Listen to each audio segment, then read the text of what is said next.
rotational speed is this one. So it can be a very difficult situation. But by reducing instead of increasing the position of the throttle, you can try to do it. If it becomes impossible, you will need to, in fact, go back and shut down the engine. So a way to stop the problem,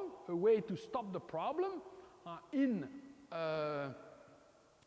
let's say, a surge situation, if we want to call it like this, we don't know which one there, would be to shut down the engine, trying progressively to reduce, and it's not going, not possible, and finally you shut down the engine. Maybe that when you reduce, you will jump back to a stable point, and then you can restart after a few seconds the normal operating condition of the engine. But there could be, in fact, a situation where it will be impossible to join the recuperation, the recovery of the engine. We speak about recovery. This is, for example, the case of this magenta color that you have there. You see the magenta color, you are continuously, maybe also the brown one, in this region, where you have a certain delta M, not a small delta M, not a too large delta M, you see that in this region it could be extremely difficult to recover the engine. So, because each time that you try to jump again here, you are going in points that are on the left-hand side of the most extreme point on the right. And when you try to do it here, you are on the right-hand side compared to the most left point that you have on the undercurve. And so you are continuously going there. And this is what we call stagnation stall. So it's a kind of surge where it's really impossible to leave this situation without stopping the engine. So this is, let's say, for a certain B, a certain Greitzer parameter, that you will have a situation like this one. And it's very interesting to understand when can you be in a situation like this, and when can you be in a situation like this, in fact. When are the two rationales that we have followed valid for an aircraft engine? And for that, we need to follow a very interesting rationale, which is at the level of a multi-stage engine. So a multi-stage engine, I have indicated you, it's starting from a long blade and going to a short blade.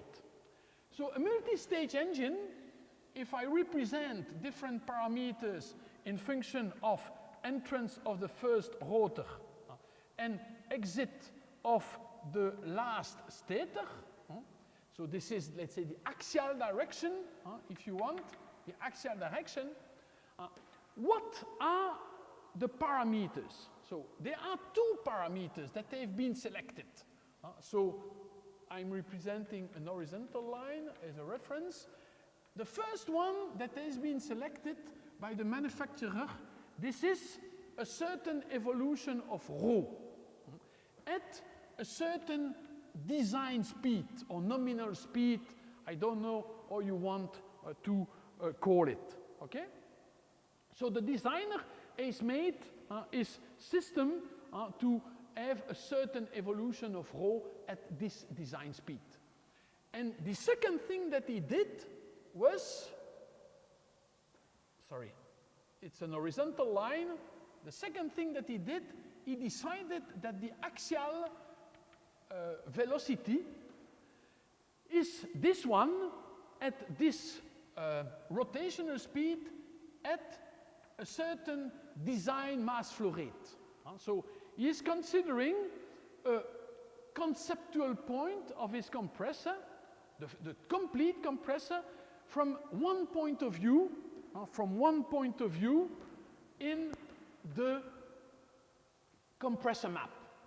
He is selecting, let's say, this point.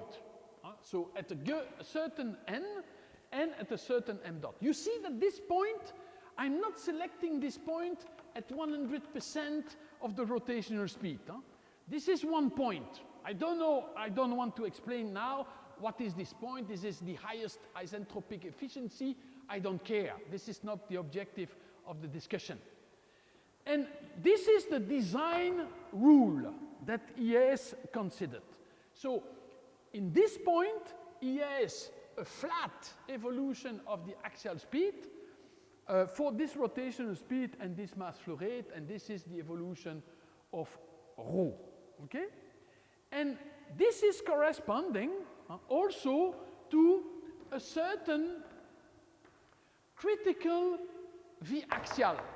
So you see, V axial is corresponding with the angle of attack. And so if you take the angle of attack max, this is corresponding to the V axial min. Okay? And this V axial min is a certain number of percent lower than the V axial here. So let's say that this is here. This is the V, I need to put it maybe in red. This is the V axial critical or min that you have in your system. Okay, and then what can happen?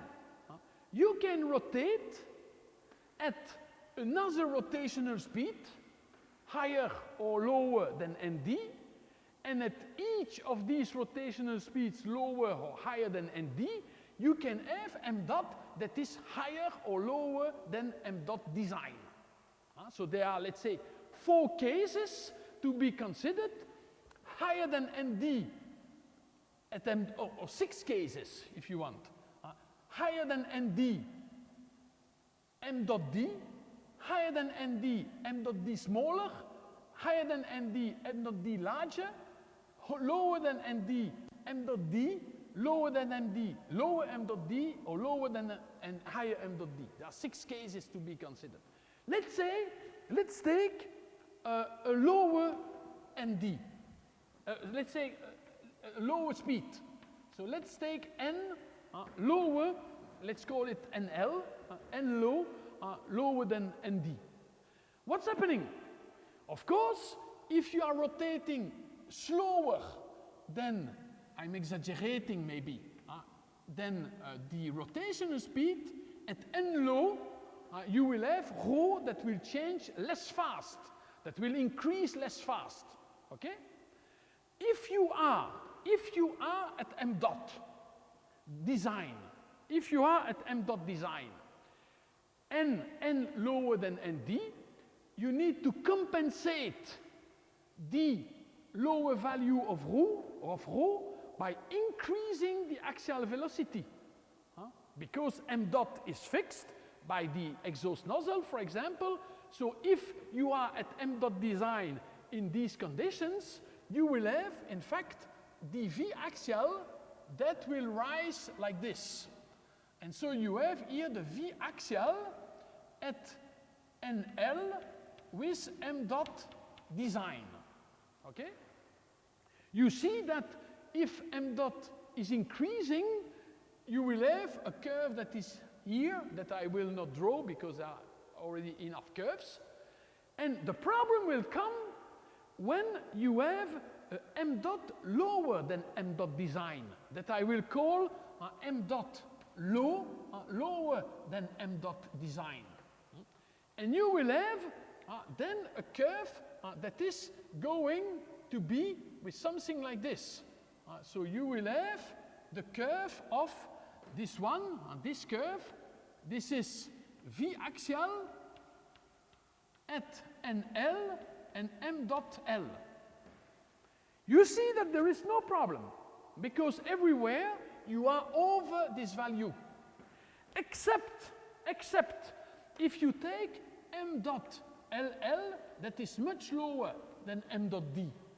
At that time, if you take m dot LL much lower than m dot D, it will still be parallel. You see that this is V axial at NL and m dot LL, you see that there is a problem here. Because in this zone, let's say in the first stage, in the first rotor, in the first stator, maybe in the second rotor, I don't know how many stages there are, you will have a problem. Now, if we consider N high larger than N design, what will be the evolution? You will have rho at N high that will have an evolution like this one. This is an H like this. Okay? So what is the consequence at the level of V axial? At the level of V axial, this is increasing, let's say, more or too much. So you will have a V axial that will go in the other direction. So if you start with M dot design, you will have an evolution like this one. This one, the green one here, this is V axial with N high and M dot design. And you see that already in the last stages, even if you have not reduced M dot, you are going not too far away from the critical zone. And this is already with M dot L lower than M dot design. So with M dot L, not with M dot LL, that you will go, M dot LL was here, that you will go, you see here, this is the curve with V axial at N, H, M dot L, not LL, you see that in a lot of the finer stages, you will go into the problem. What does that mean, this rationale? What does that mean, this rationale? We see that if you are at high rotational speed, where is the problem arriving? In the last stages. What is the geometry in the last stages? We are, in this case, with a low H of the blade. Low H of the blade. With a constant chord, low H divided by C if the course is the same through all the stages. Okay? And so, what will you have? A problem of surge. Can you have here a problem of rotating stall? Most probably not, because you are never in the situation where H divided by C will increase. The only solution would be to have an extremely small chord, but you have already not so much matter to resist to the rotational speeds from a stress point of view. And so you see that at high rotational speed, I repeat, at high rotational speed, you are going into a problem in the last stages, so a problem of surge. And is it happening quickly? Yes, already with M dot L. And this is what I have represented here. You see that here. So it's not a very good drawing. It's not a very good drawing that I have given because, of course, it cannot go back. So it must be a vertical. So it's going vertical like this. So you see that here, from that point, you have already